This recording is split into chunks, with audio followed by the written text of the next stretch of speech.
Pride and Prejudice, Volume 3. Chapter 13. A few days after this visit, Mr. Bingley called again, and alone. His friend had left him that morning for London, but was to return home in 10 days' time. He sat with them above an hour, and was in remarkably good spirits. Mrs. Bennet invited him to dine with them, but with many expressions of concern, he confessed himself engaged elsewhere. "Next time you call," said she, "I hope we shall be more lucky." He should be particularly happy at any time, and if she would give him leave, would take an early opportunity of waiting on them. "Can you come tomorrow?" Yes, he had no engagement at all for tomorrow, and her invitation was accepted with alacrity. He came, and in such very good time, that the ladies were none of them dressed. In ran Mrs. Bennet to her daughter's room, in her dressing gown, and with her hair half finished, crying out, "My dear Jane, make haste and hurry down. He is come, Mr. Bingley is come. He is, indeed. Make haste, make haste. Here, Sarah, come to Miss Bennet this moment, and help her on with her gown. Never mind Miss Lizzie's hair. We will be down as soon as we can," said Jane. "But I dare say Kitty is forwarder than either of us, for she went upstairs half an hour ago." "Oh, hang Kitty, what has she to do with it? Come, be quick, be quick. Where is your sash, my dear?" But when her mother was gone, Jane would not be prevailed on to go down without one of her sisters. The same anxiety to get them by themselves was visible again in the evening. After tea, Mr. Bennet retired to the library, as was his custom, and Mary went upstairs to her instrument. 2 obstacles of the 5 being thus removed, Mrs. Bennet sat looking and winking at Elizabeth and Catherine for a considerable time, without making any impression on them. Elizabeth would not observe her, and when at last Kitty did, she very innocently said, "What is the matter, mamma? What do you keep winking at me for? What am I to do?" "Nothing, child, nothing. I did not wink at you." She then sat still 5 minutes longer, but unable to waste such a precious occasion, she suddenly got up, and saying to Kitty, "Come here, my love, I want to speak to you," took her out of the room. Jane instantly gave a look at Elizabeth, which spoke her distress at such premeditation, and her entreaty that she would not give in to it. In a few minutes, Mrs. Bennet half opened the door and called out, "Lizzie, my dear, I want to speak with you." Elizabeth was forced to go. "We may as well leave them by themselves, you know," said her mother as soon as she was in the hall. "Kitty and I are going upstairs to sit in my dressing room." Elizabeth made no attempt to reason with her mother, but remained quietly in the hall, till she and Kitty were out of sight. Then returned into the drawing room. Mrs. Bennet's schemes for this day were ineffectual. Bingley was everything that was charming, except the professed lover of her daughter. His ease and cheerfulness rendered him a most agreeable addition to their evening party, and he bore with the ill-judged officiousness of the mother, and heard all her silly remarks with a forbearance and command of countenance particularly grateful to the daughter. He scarcely needed an invitation to stay supper, and before he went away, an engagement was formed, chiefly through his own and Mrs. Bennet's means, for his coming next morning to shoot with her husband. After this day, Jane said no more of her indifference. Not a word passed between the sisters concerning Bingley, but Elizabeth went to bed in the happy belief that all must speedily be concluded, unless Mr. Darcy returned within the stated time. Seriously, however, she felt tolerably persuaded that all this must have taken place with that gentleman's concurrence. Bingley was punctual to his appointment, and he and Mr. Bennet spent the morning together, as had been agreed on. The latter was much more agreeable than his companion expected. There was nothing of presumption or folly in Bingley that could provoke his ridicule, or disgust him into silence, and he was more communicative, and less eccentric than the other had ever seen him. Bingley of course returned with him to dinner, and in the evening Mrs. Bennet's invention was again at work to get everybody away from him and her daughter.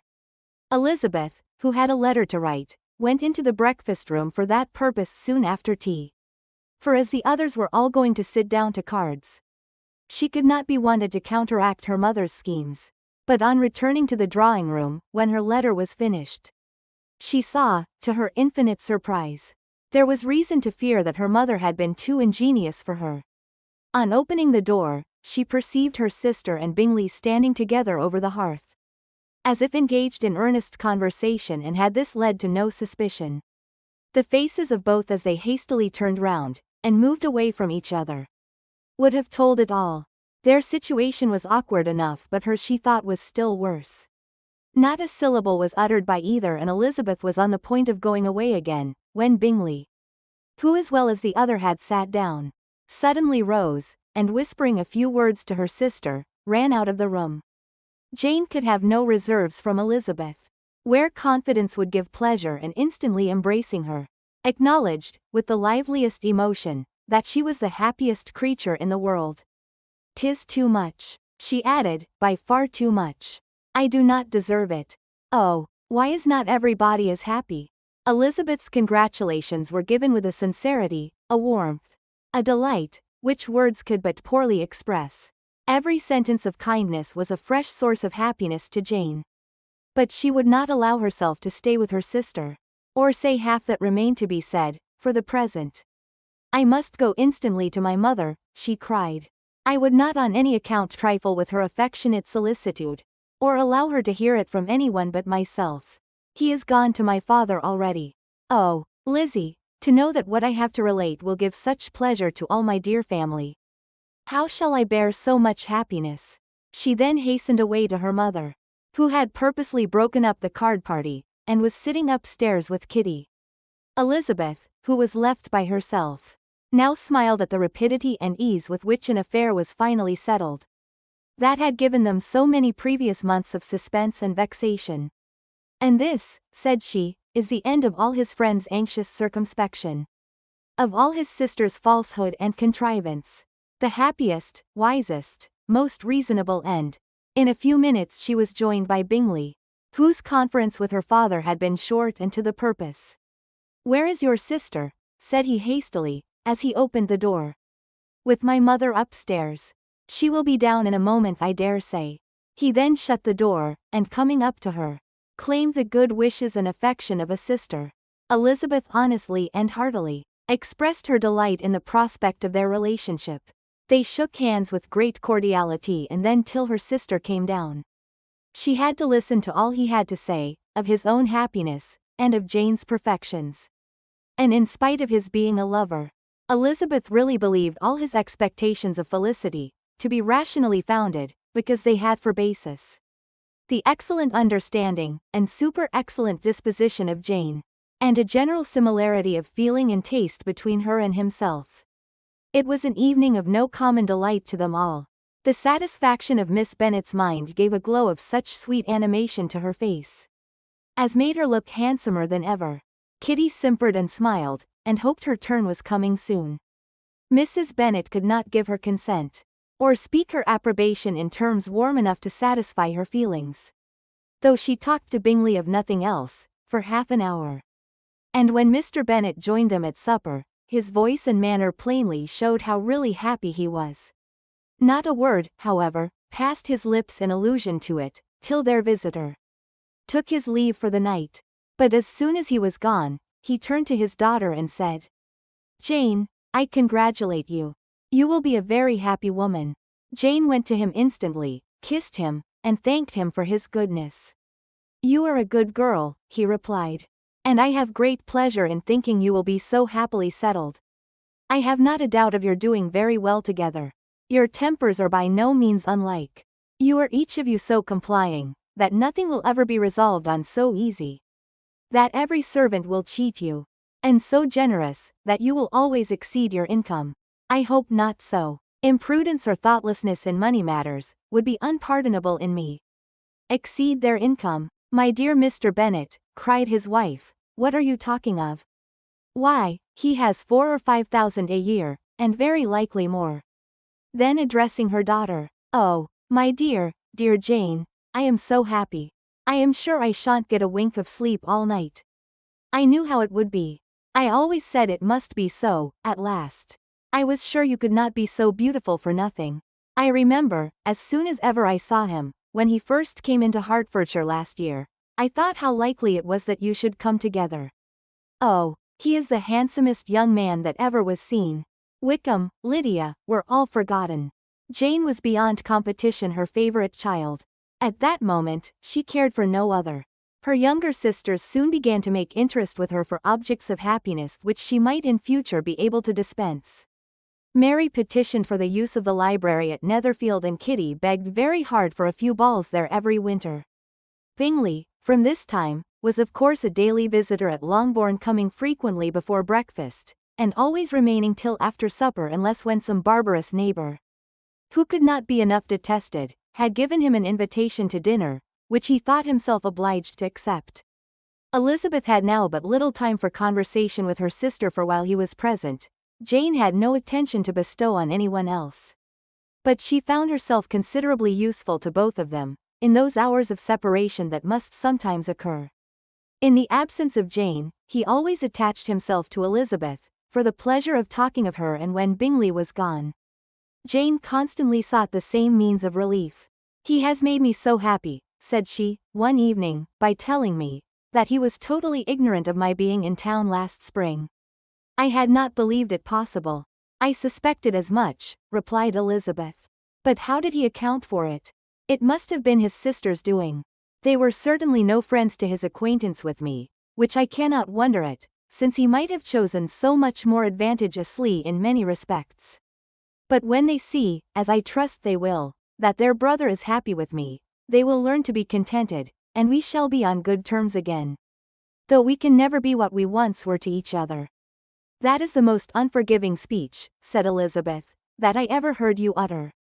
Good girl, it would vex me, indeed, to see you again the dupe of Miss Bingley's pretended regard. Would you believe it, Lizzie, that when he went to town last November, he really loved me, and nothing but a persuasion of my being indifferent would have prevented his coming down again. He made a little mistake to be sure, but it is to the credit of his modesty."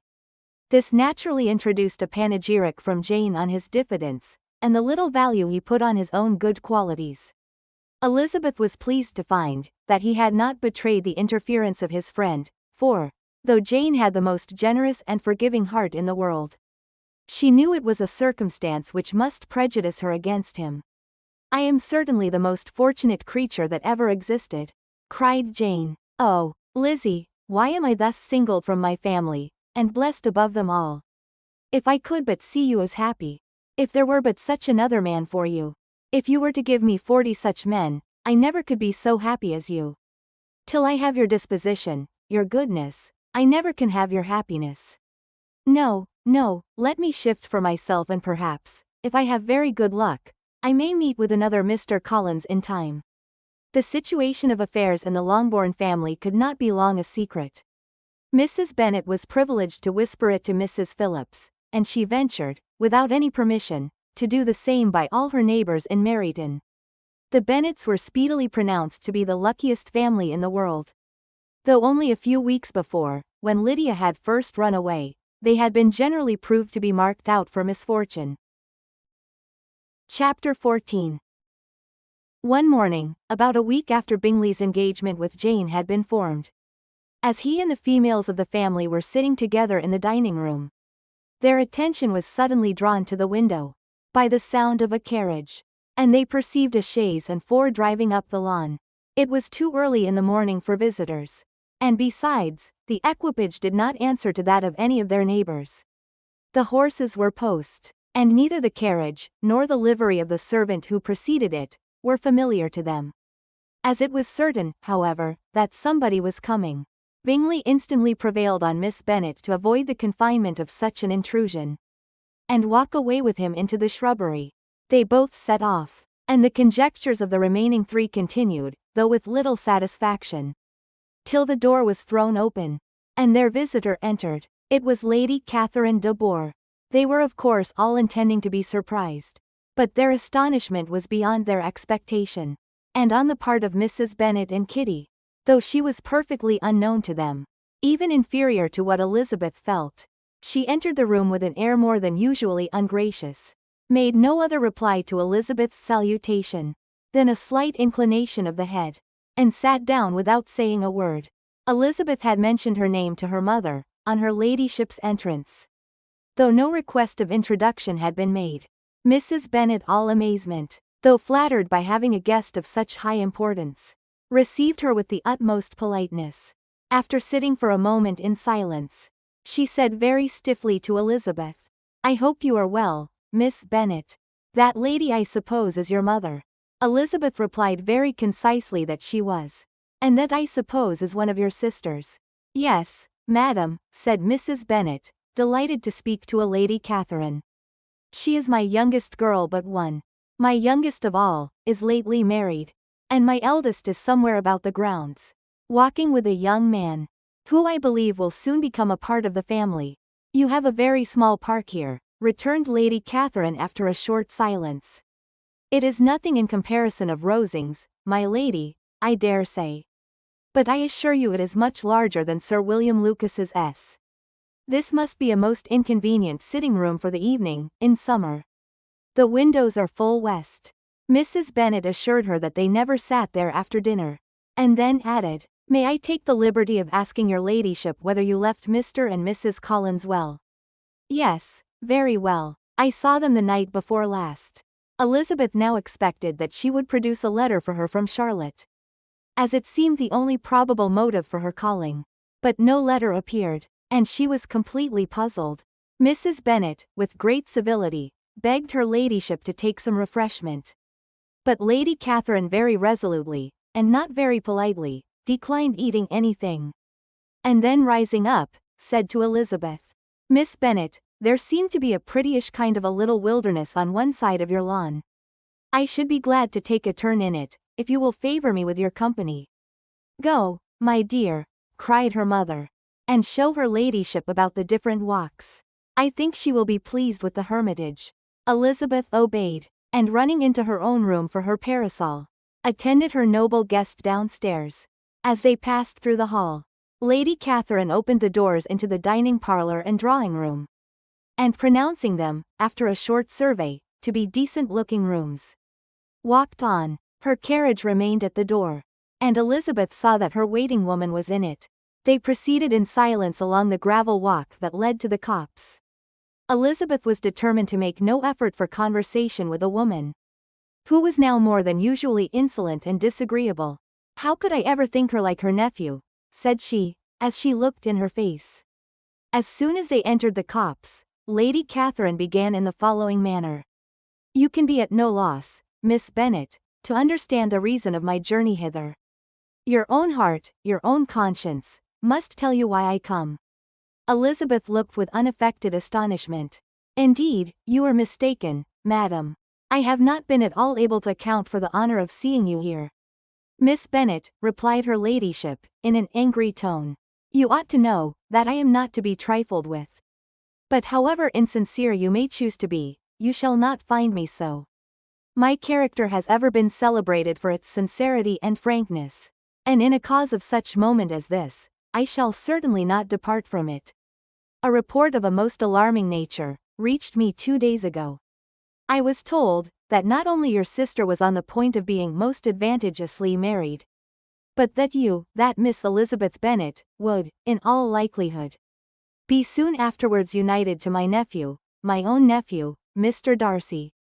Though I know it must be a scandalous falsehood, though I would not injure him so much as to suppose the truth of it possible, I instantly resolved on setting off for this place, that I might make my sentiments known to you. If you believed it impossible to be true," said Elizabeth, coloring with astonishment and disdain, "I wonder you took the trouble of coming so far. What could your ladyship propose by it? At once to insist upon having such a report universally contradicted." "Your coming to Longbourn, to see me and my family," said Elizabeth, coolly, "will be rather a confirmation of it if, indeed, such a report is in existence." "If, do you then pretend to be ignorant of it? Has it not been industriously circulated by yourselves? Do you not know that such a report is spread abroad?" "I never heard that it was." "And can you likewise declare that there is no foundation for it?" "I do not pretend to possess equal frankness with your ladyship. You may ask questions, which I shall not choose to answer. This is not to be borne. Miss Bennet, I insist on being satisfied. Has my nephew, made you an offer of marriage?" "Your ladyship has declared it to be impossible." "It ought to be so." It must be so, while he retains the use of his reason. But your arts and allurements may, in a moment of infatuation, have made him forget what he owes to himself and to all his family. You may have drawn him in. If I have, I shall be the last person to confess it. Miss Bennet, do you know who I am? I have not been accustomed to such language as this. I am almost the nearest relation he has in the world, and am entitled to know all his dearest concerns. But you are not entitled to know mine. Nor will such behavior as this ever induce me to be explicit. Let me be rightly understood. This match, to which you have the presumption to aspire, can never take place. No, never. Mr. Darcy is engaged to my daughter. Now what have you to say? Only this, that if he is so, you can have no reason to suppose he will make an offer to me. Lady Catherine hesitated for a moment, and then replied. The engagement between them is of a peculiar kind. From their infancy, they have been intended for each other. It was the favorite wish of his mother, as well as of hers. While in their cradles, we planned the union.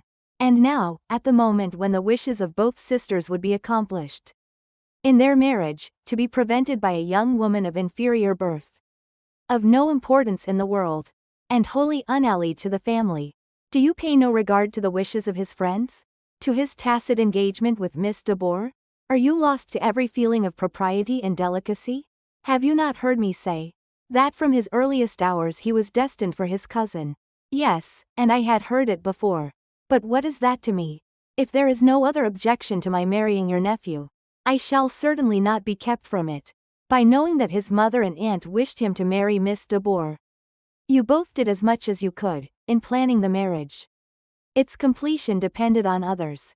If Mr. Darcy is neither by honor nor inclination confined to his cousin, why is not he to make another choice?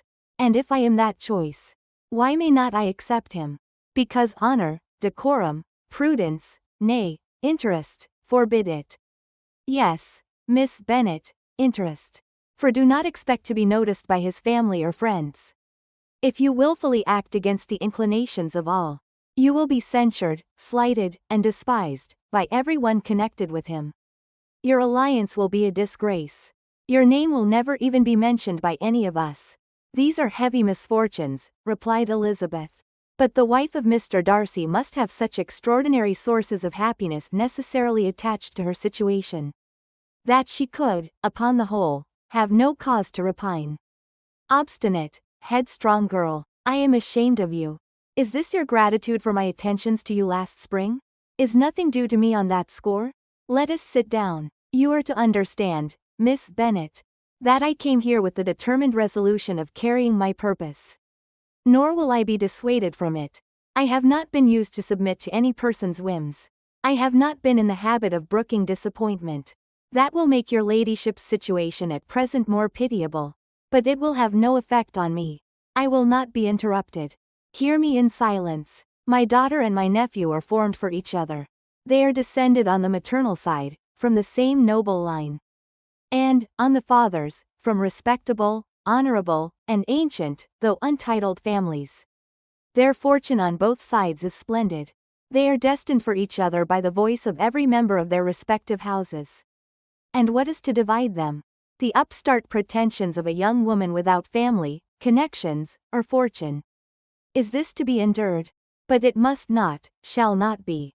If you were sensible of your own good, you would not wish to quit the sphere in which you have been brought up. In marrying your nephew, I should not consider myself as quitting that sphere.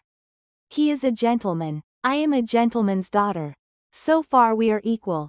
True, you are a gentleman's daughter. But who was your mother? Who are your uncles and aunts? Do not imagine me ignorant of their condition. Whatever my connections may be, said Elizabeth, if your nephew does not object to them, they can be nothing to you. Tell me once for all, are you engaged to him? Though Elizabeth would not, for the mere purpose of obliging Lady Catherine, have answered this question, she could not but say, after a moment's deliberation, I am not. Lady Catherine seemed pleased. And will you promise me never to enter into such an engagement? I will make no promise of the kind. Miss Bennet, I am shocked and astonished. I expected to find a more reasonable young woman. But do not deceive yourself into a belief that I will ever recede. I shall not go away, till you have given me the assurance I require. And I certainly never shall give it. I am not to be intimidated into anything so wholly unreasonable. Your ladyship wants Mr. Darcy to marry your daughter. But would my giving you the wished-for promise make their marriage at all more probable? Supposing him to be attached to me, would my refusing to accept his hand make him wish to bestow it on his cousin? Allow me to say, Lady Catherine, that the arguments with which you have supported this extraordinary application have been as frivolous as the application was ill-judged. You have widely mistaken my character, if you think I can be worked on by such persuasions as these. How far your nephew might approve of your interference in his affairs, I cannot tell. But you have certainly no right to concern yourself in mine. I must beg, therefore, to be importuned no farther on the subject. Not so hasty, if you please. I have by no means done. To all the objections I have already urged, I have still another to add. I am no stranger to the particulars of your youngest sister's infamous elopement. I know it all, that the young man's marrying her was a patched-up business, at the expense of your father and uncles. And is such a girl to be my nephew's sister? Is her husband, is the son of his late father's steward, to be his brother? Heaven and earth, of what are you thinking? Are the shades of Pemberley to be thus polluted? You can now have nothing farther to say, she resentfully answered. You have insulted me, in every possible method. I must beg to return to the house. And she rose as she spoke. Lady Catherine rose also, and they turned back. Her ladyship was highly incensed. You have no regard, then, for the honor and credit of my nephew. Unfeeling, selfish girl, do you not consider that a connection with you must disgrace him in the eyes of everybody? Lady Catherine, I have nothing farther to say. You know my sentiments. You are then resolved to have him. I have said no such thing. I am only resolved to act in that manner, which will, in my own opinion, constitute my happiness, without reference to you, or to any person so wholly unconnected with me. It is well. You refuse, then, to oblige me. You refuse to obey the claims of duty, honor, and gratitude. You are determined to ruin him in the opinion of all his friends, and make him the contempt of the world. Neither duty, nor honor, nor gratitude, replied Elizabeth, have any possible claim on me, in the present instance. No principle of either would be violated by my marriage with Mr. Darcy.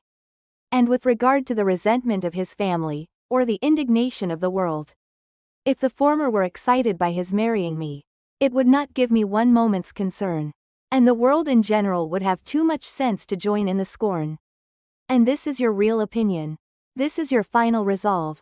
Very well. I shall now know how to act. Do not imagine, Miss Bennet, that your ambition will ever be gratified. I came to try you. I hoped to find you reasonable. But depend upon it I will carry my point. In this manner Lady Catherine talked on, till they were at the door of the carriage. When turning hastily round, she added, I take no leave of you, Miss Bennet. I send no compliments to your mother. You deserve no such attention. I am most seriously displeased. Elizabeth made no answer, and without attempting to persuade her ladyship to return into the house, walked quietly into it herself. She heard the carriage drive away as she proceeded upstairs. Her mother impatiently met her at the door of the dressing-room, to ask why Lady Catherine would not come in again and rest herself. She did not choose it, said her daughter. She would go. She is a very fine-looking woman, and her calling here was prodigiously civil, for she only came, I suppose, to tell us the Collinses were well. She is on her road somewhere, I dare say, and so passing through Meryton, thought she might as well call on you. I suppose she had nothing particular to say to you, Lizzie. Elizabeth was forced to give into a little falsehood here, for to acknowledge the substance of their conversation was impossible.